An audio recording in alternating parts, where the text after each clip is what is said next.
Hello guys, আজকে আমি নাটোরের শিশু পার্কে আসছি। নাটোর কৃষি অফিসের ভিতরে এই পার্কটা দেখুন। এই যে এই পার্কটা নাটোর শিশু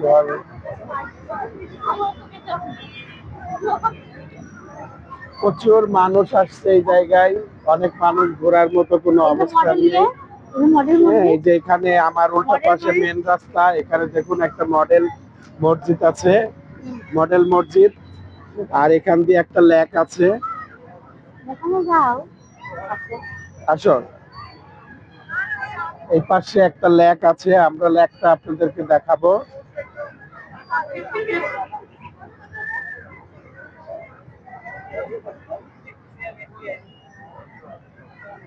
এই যে লেক, লেকের ভিতরে মাছের